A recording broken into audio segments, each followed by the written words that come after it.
Welcome back. The Children's Institute at UCT, represented by the Centre for Child Law, has been acting as a friend of as a friend of the court in a case that got underway today.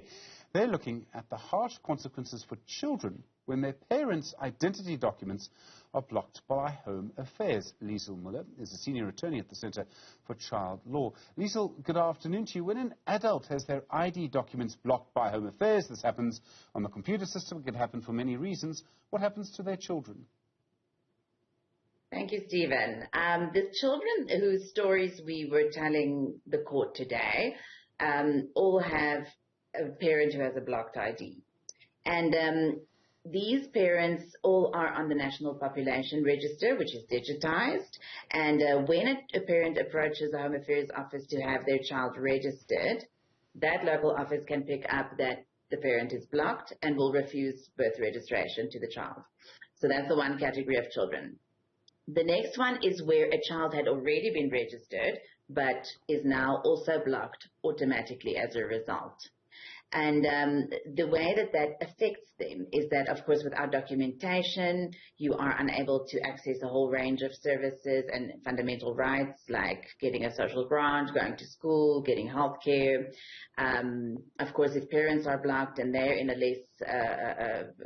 a position where their financial stability is challenged, they're less likely to be able to look after their children. We know that children without birth certificates are more likely to be developmentally stunted. So there's a whole range of issues and ways that children are affected, when really the reason why they are blocked has nothing to do with the child at all. So what do you want from the court then? What do you want them to order? All right. What we said to the court is that we agree with the applicants that there is absolutely no basis in law for this practice of ID blocking. And so whether it is an adult or a child being blocked, the practice is unconstitutional and unlawful and must be stopped immediately. We said to the court that whether they decide to immediately unblock all people who are blocked or not, at the very least, all children should be unblocked. And we want a declaration saying that no child may be refused a birth certificate or an ID document in the meantime.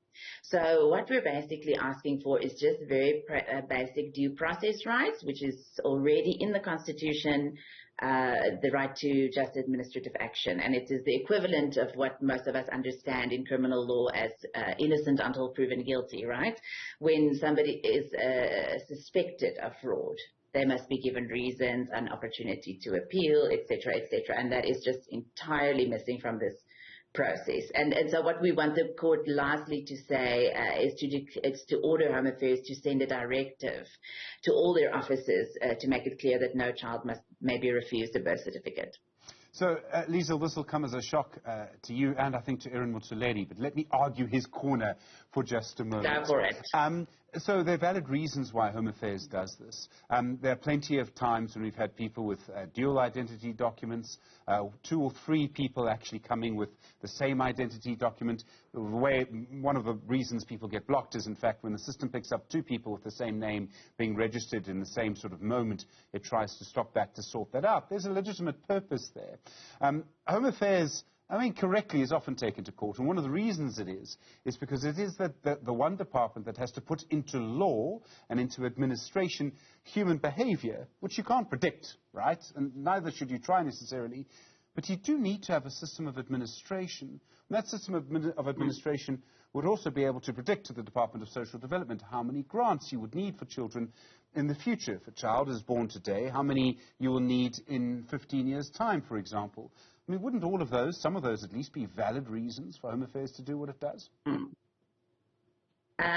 So, key words that you've used there is procedure.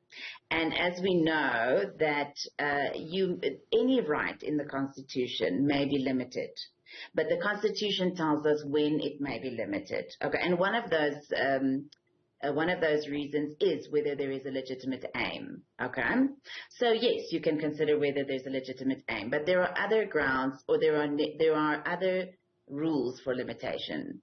Does the limitation that you are using, does that directly lead to the aim that you are, or does it achieve the aim that you are pursuing? Is there a less invasive way to do it? And there are a whole list of these requirements. Now, what we are saying is that blocking a child's ID, for instance, does not achieve that aim. There is a less invasive way to do it. You can flag a person on the population register and then investigate them. And most importantly, yes, you can have a legitimate aim. However, you can never achieve that aim in an unconstitutional way. And I promise you, you do not need to feel sorry for Home Affairs in this case, because it is so clear from the papers, even on their own papers, that there is no procedure. There is literally a lazy approach to just have a suspicion. So what the words they use is they harbor a suspicion, and then they block. And then they never lift a finger again for the next 12 years. Today there was a client who I actually met when I was a lawyer at Lawyers for Human Rights 10 years ago, whose ID is still blocked, who checks in with Home Affairs recently, and who is innocent. Maybe I should just mention that many of these cases are clerical errors, administrative errors.